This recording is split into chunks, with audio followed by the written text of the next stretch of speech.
You ever wake up, ready to start your day? And then bam, no water?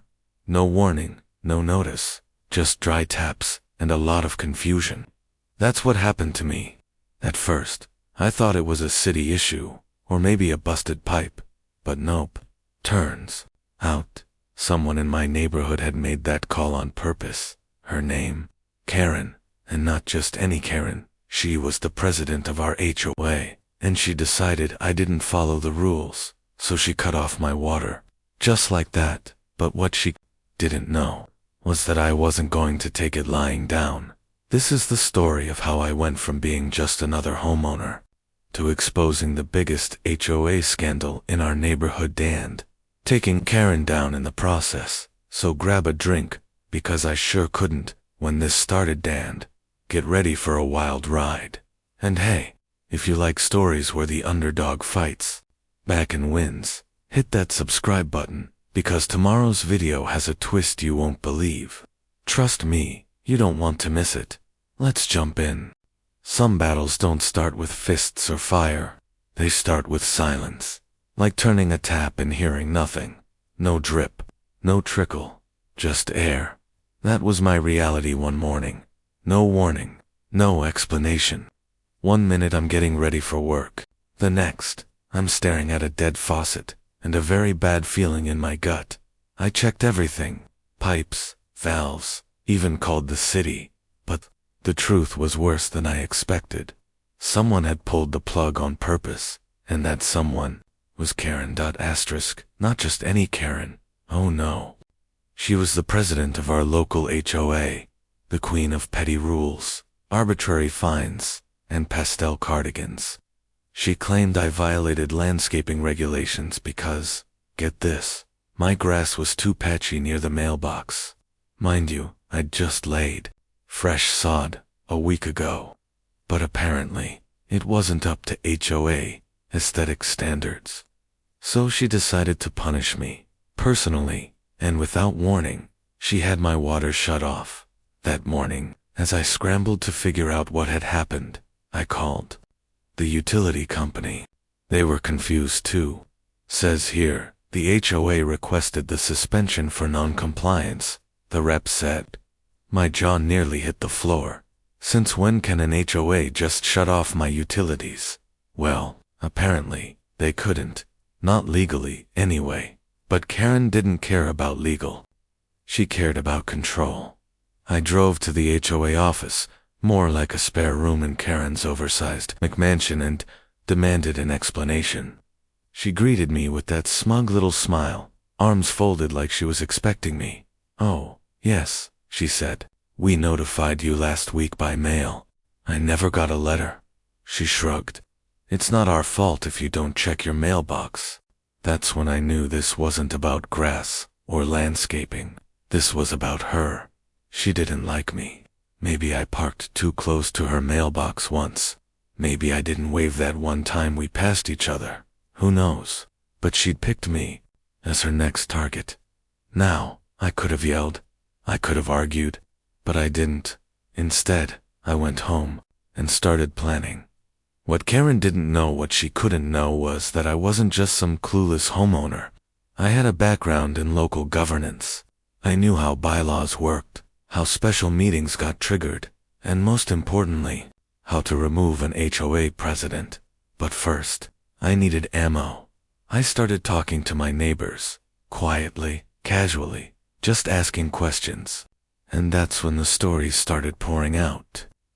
Karen fined one guy for excessive wind chimes. Another lady had to repaint her fence 3 times in a year because Karen didn't like the shade of white. Someone else got a violation notice for having a basketball hoop in the driveway for 2 hours. I wasn't the first. I was just the one who finally said, enough. So I started collecting emails, photos, screenshots. One neighbor had an actual recording of Karen threatening to make life difficult for them if they didn't cut down their rose bushes. I took all of it and began building my case. Late nights at my desk, lights off except for my laptop, surrounded by HOA papers and bylaws. I felt like a detective. I even pinned Karen's photo to a corkboard, just for fun. But this wasn't just about revenge. It was about stopping someone who had clearly abused power for far too long. And then I found the golden ticket. A copy of a closed-door meeting summary from 2 months ago. Buried in it was a line about contingency measures for water restriction enforcement. The HOA board had never approved it. Karen had acted alone. That was a major violation. On top of that, I found budget reports showing payments to her nephew's landscaping company, despite no visible work ever being done. The final piece, the petition. According to our HOA's charter, if 25% of homeowners signed a formal petition, we could trigger a special meeting and call a vote to remove the president. So I got to work door to door, street by street. I kept it friendly, calm. "Hey, you ever had issues with Karen?" I'd ask. The responses were almost always the same. A groan, an eye roll, or a quiet, "Oh God, yes." I had 30 signatures by the end of the week. Way more than I needed. That's when I submitted the petition, officially. In writing, Karen tried to ignore it. Said it was invalid. Said I didn't follow procedure, but I'd made copies. I emailed the entire board. ICCD, the legal department. I knew my rights, and now, so did everyone else. The date was set. A special HOA meeting, open to all residents. Karen showed up like it was just another day, clipboard in hand, hair perfect. That smug expression still glued to her face, until I dimmed the lights and fired up the projector. Slide 1. A timeline of rule violations and unauthorized penalties. Slide 2. Audio recordings from neighbors, detailing threats, harassment, and abuse of authority. Slide 3. The budget. Highlighted payments to family, circled invoice numbers with no matching service records.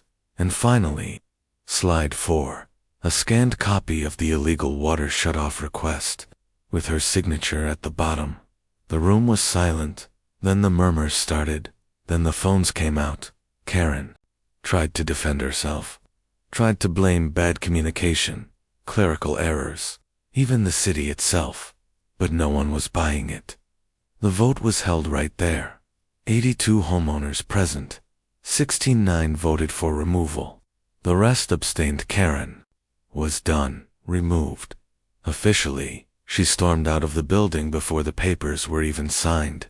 I don't think I've ever seen someone so red in the face. As for me, well, the board asked me to serve as interim president until a proper election could be held. First thing I did, call the water company. Every shutoff order was reversed within the hour. Next, I refunded every unjust fine issued in the past year. Then we hired an outside firm to audit our finances. Turns out, Karen had been siphoning HOA funds into pet projects and fake repairs for months. She moved out 3 weeks later. For sale sign went up on her lawn. Never saw her again now. The neighborhood feels normal again. Kids playing outside. Neighbors actually smiling at each other. No one afraid to put out lawn decorations or leave a bike in the driveway for 5 minutes. People say HOAs are supposed to protect the neighborhood, but when the person in charge turns that power into a personal weapon, someone has to fight back. That someone turned out to be me, and I don't regret it for a second.